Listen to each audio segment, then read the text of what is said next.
What's up, guys, and welcome back to Kooks Only podcast. This is episode 3, not that I'm keeping count, but we've got a few things to get to today for you guys. First off, we have the Ibis Oso release a new bike and at a significantly lower, although not what anyone would call budget price point, which they've dropped significantly. Encouraging report from Fox Suspension, financial report. And then my thoughts on Walmart bikes and upgrading them.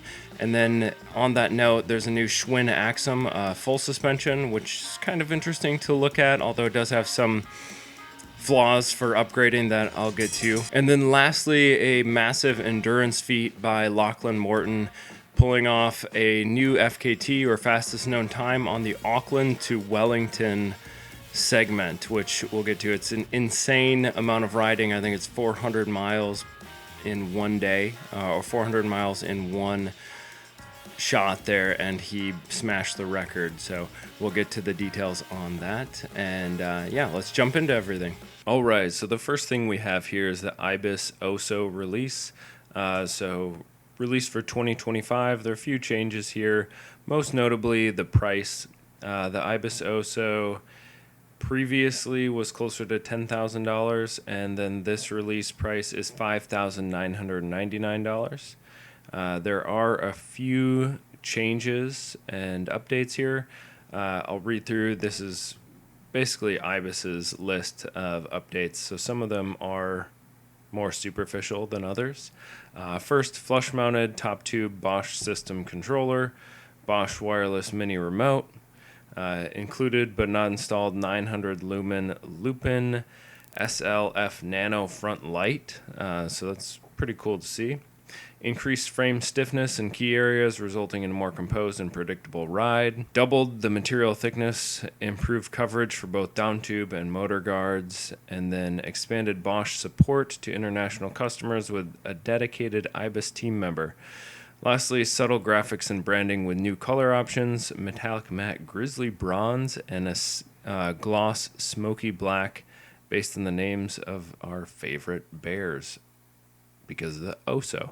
The Ibis Oso, it does have an interesting rear triangle, and I know some people didn't like the look when this was launched previously, I believe last year. But it is kind of a clean aesthetic and a pretty cool bike that can be set up as a long travel e-bike. So you could actually adjust, and I believe it accepts up to, or the frame accepts up to 190 millimeter front fork. What it comes spec'd with is a Fox Performance Series Float 38 170 millimeter fork in the front, and the Fox Performance Elite X2 shock in the back, spec'd with Assegai up front, Minion in the back, SRAM GX, and a GX transmission cassette, GX Eagle transmission chain, and transmission derailleur as well. Let's see, anything else interesting? Not really. Geometry is about the same. I don't think they changed anything with the geometry. The big change here, though, is the price. It's a pretty significant drop in the price from last year's release price. Okay, next, what we have here is pretty quick.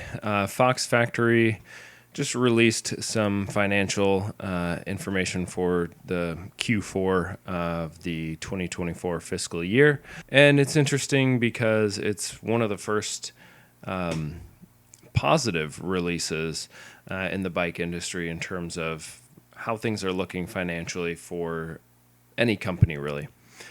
Positive notes from Fox here. Q4 revenue increased 6.1% to $353 million. So that's 6.1% up from the previous year, which obviously was not a great year. Gross margin improved 120 basis points to 28.9%. Bike revenue grew 8.3%. And then they had a $63 million debt reduction through working capital improvements, so changes they'd made internally. and segment sales increase of 33.3%. So nothing crazy here. But again, it is one of the first times we've seen just a positive release around anything in the bike industry in relation to actual sales. Some projections and things and market releases of new products obviously have been positive, but not much has come back in terms of just positive sales in the bike industry or mountain bike industry for a while here. So good thing to see, and we'll see kind of how that rolls into 2025. I think in the coming months, with how release schedules go, we're probably going to see quite a few new products here listed in the next month or so. So that will be interesting to watch how the response is for that, given a potentially positive outlook on the market as a whole. Next here, we're going to look at basically thoughts on upgrading Walmart bikes. But to jump into that from a different perspective, we have a new bike release that I'm not sure how many people in the mountain bike industry are aware of, because it is another Walmart bike. But the Schwinn Axum has been re-released, but now in a full suspension model. So notes on this bike, essentially, it's basically the same as the Schwinn Axum.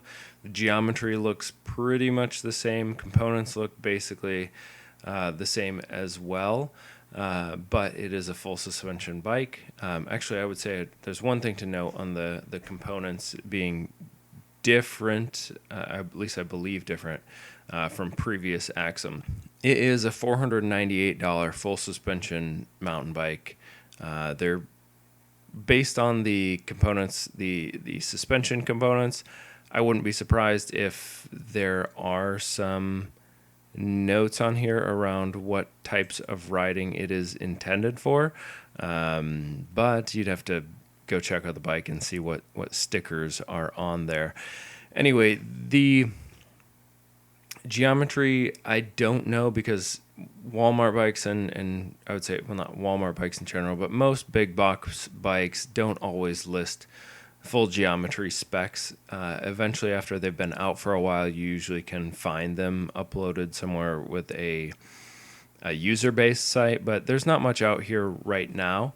This, in terms of upgradability standpoint, does come with a tapered head tube, so you can put any standard fork that you can find on here, with one caveat that I'll get to later.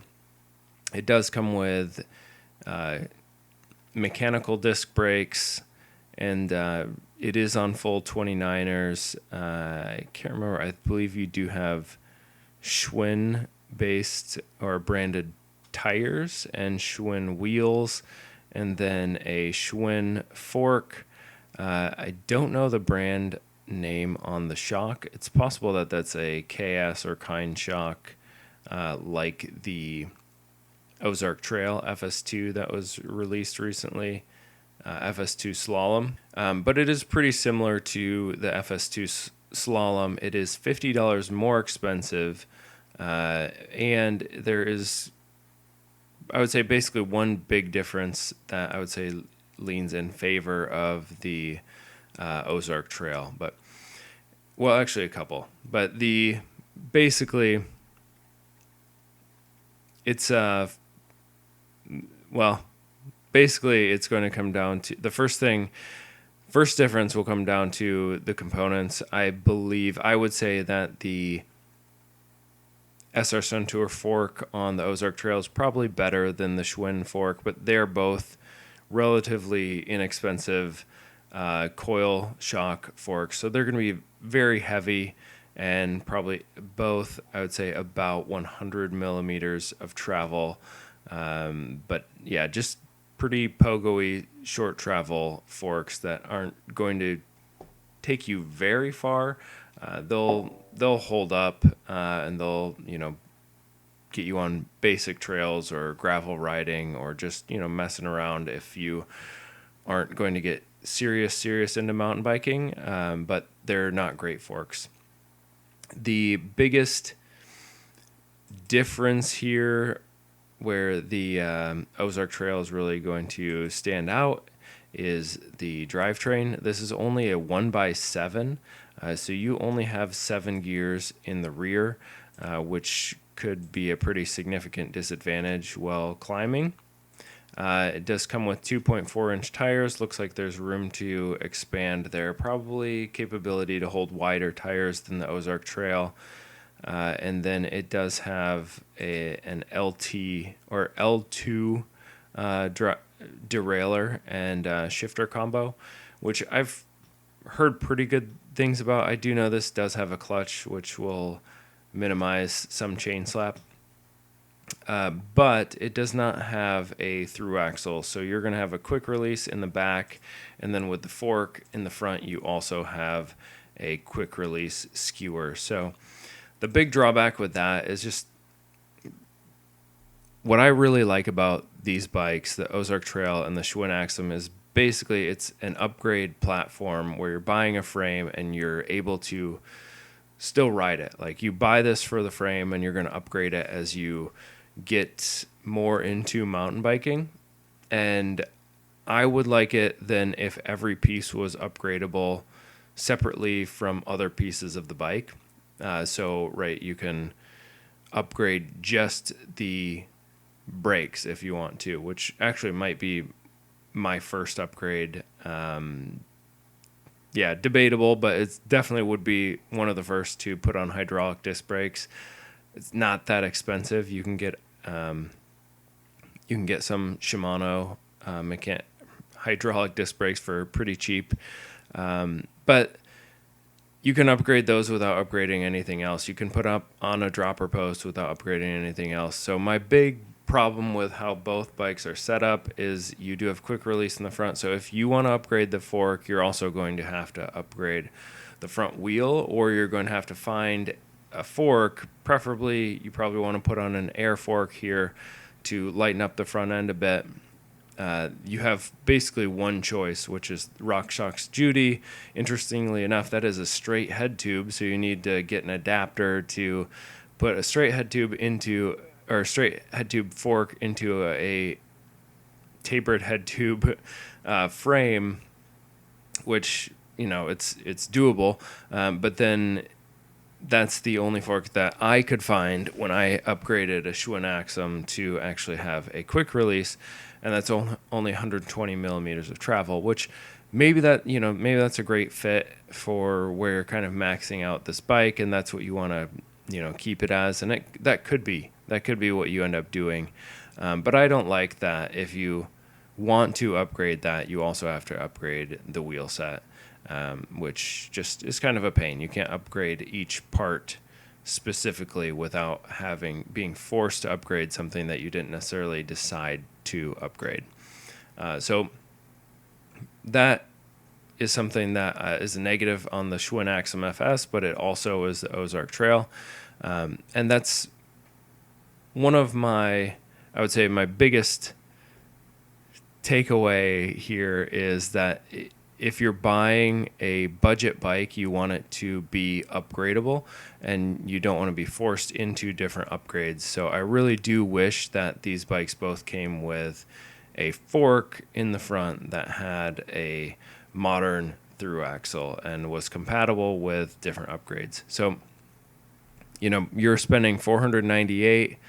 The cool thing about that, right, is that you do have a bike that you can ride basically straight out of the box. But on previous episodes, I've talked about $900 bikes that come with better components, have through axles front and back, come with hydraulic disc brakes and dropper post. There are hardtails, but at $900 versus $500, I think it's kind of a tricky choice between what would be the better option. And I would only go with the Ozark Trail or the Schwinn Axum if you have no idea if you're going to end up upgrading the bikes. If you basically are like, I don't know how much I'm going to ride this and I don't want to put too much money into it. And for that reason, for that use case, this is actually, I think, a really cool bike. I just wish it was more easily upgradable. And because of that setup, I would say if you do start upgrading it, don't just be dead set on upgrading this bike and this bike only. Every time you're looking at upgrading something, see basically if it's worth starting over, because we've looked at, or I had talked about a couple hardtails previously. There's a Norco hardtail on Jensen. Yeah, so right now on Jensen, like you could get a Rocky Mountain Growler for $763, Cannondale Habit for $1,099. It looks like the Norco I talked about previously is actually sold out on Jensen now already.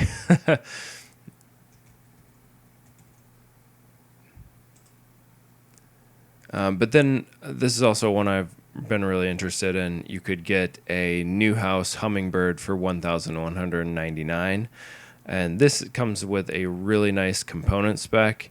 It is a smaller brand, so it actually would be, I think, a bike that would be pretty interesting out on the trail if people see you riding it. And it's a steel hardtail, so it's going to be super durable. And with a brand like Newhouse, you can trust it's really, really well built. So I would say they're definitely no shade on anyone who's purchasing the Ozark Trail or the Schwinn Axum as their first mountain bike. I purchased a Schwinn Axum hardtail as my first mountain bike. But as you're upgrading it, don't be absolutely locked into that bike.